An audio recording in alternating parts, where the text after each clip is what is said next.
All right, everybody. So this evening, my bedtime story is going to be the Berenstain Bears and the Slumber Party.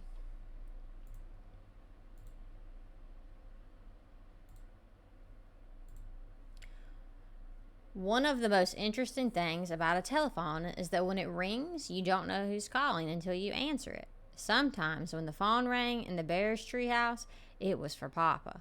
Papa Bear is a furniture maker, and customers often call about buying a table or chair.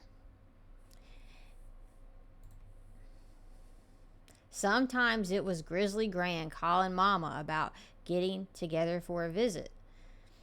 When the call was for Brother Bear, it was usually Cousin Freddie with a question about homework.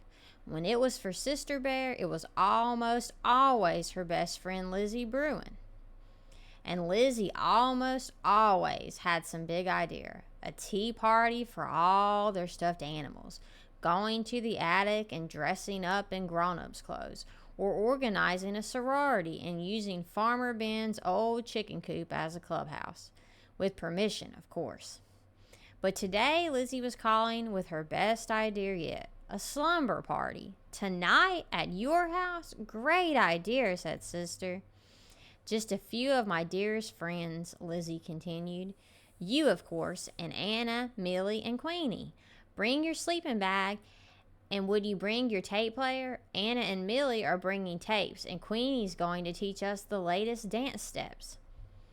I don't know, Mama Bear said. Later, you've never slept away from home before. Oh, but I have, protested Sister, at Grizzly Gramps and Gran's, one time for a whole week. That's different, said Mama. Gramps and Gran are family, close family. The Bruins are neighbors, argued Sister. Close neighbors. Oh, please, Mama, it'll be such fun. I'll take my player. Anna and Millie will have great tapes. And Queenie is going to teach us the latest dance steps. Please, Mama. Oh, I suppose it's all right, sighed Mama. Come on, let's start getting you organized for the slumber party.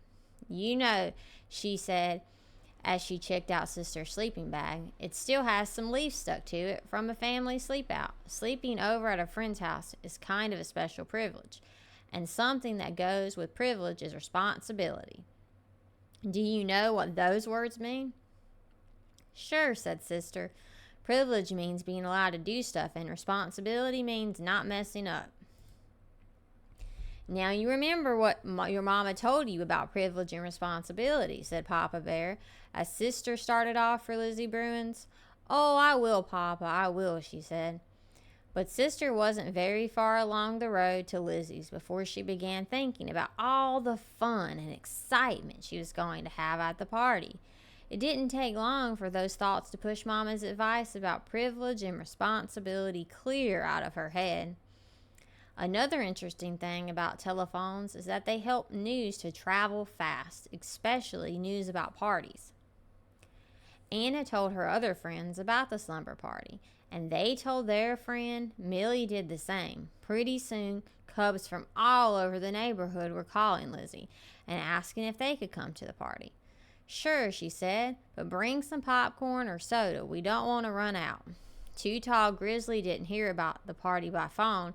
He heard about it when he and his gang went to show Queenie his new boombox. A slumber party, he said to his pals. Sounds like fun. How are we going to get invited to a girls' party? Asked one of them. We're not going to get invited, stupid, said Too Tall. We're going to crash, boombox and all. Later, the rest of the Bear family had settled down for a quiet evening at home. Mama Bear sighed and said, I'm sure she'll be all right. Of course she will, said Papa Bear, looking up at the magazine. After all, Mama said, Sister is a well-behaved little cub, and Mr. and Mrs. Bruin have a lovely, well-run home, and are responsible, careful parents.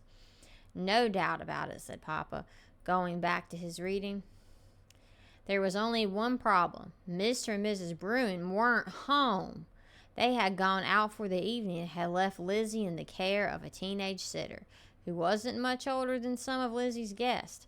The Bruins hadn't planned on a slumber party when Lizzie had asked if a few friends could sleep over. And they certainly hadn't planned on a rip-roaring, ear-splitting, popcorn-throwing, soda-squirting party for half the cubs in the neighborhood, because that's what was happening, with Sister right in the thick of it. The only thing that wasn't happening at the slumber party was slumber. Lizzie's sitter tried to keep things under control, but she couldn't even make herself heard over the noise. You've never heard such a commotion. Some neighbors up the road had never heard such a commotion either. They called the police. The chief sent Officer Marguerite to investigate. She reached the Bruins' house. At the same time, Mr. and Mrs. Bruin were returning home. Well, things calmed down pretty quickly after that. The party was canceled. Parents were called, Lizzie was sent to bed, and an angry and disappointed Mama Bear came to take Sister home. "I'm angry and disappointed," said Mama Bear as they walked home through the night, "after all the things I said about privilege and responsibility." Sister was grounded and sent to bed, doubly grounded, which meant she had to stay in her room for a day and in the house for a week. "A pretty harsh punishment," commented Papa Bear a little later. "Not harsh at all," said Mama. "You should have seen all the Bruins' living room. Popcorn stuck to everything, soda all over the place, lamps knocked over, an absolute disgrace. And after all I said about privilege and responsibility." "Sister does have to share the blame," said Papa, "but she didn't do it all by herself. It was one of those situations where one thing leads to another and things get out of control. But you know, my dear, privilege and responsibility aren't just for cubs. They're for parents, too." "Cushions all thrown about," said Mama. "It's a privilege to have cubs, and with privilege goes responsibility," continued Papa. "So we're partly to blame, too. When Lizzie invited Sister to the slumber party, it was our responsibility to call the Bruins. If we had, we'd have found out that they were going to be out for the evening, and the whole thing would have been nipped in the bud." Said Mama thoughtfully. The next morning, she canceled the grounding and took Sister over to the Bruins to help clean up. Anna, Millie, and Queenie had to come help, too. "I know what," said Lizzie, as full of ideas as ever. "Let's make this cleanup a party." "Let's not," said Sister. "And if you don't mind, Liz, I don't want to hear the word party again for a long time." The end.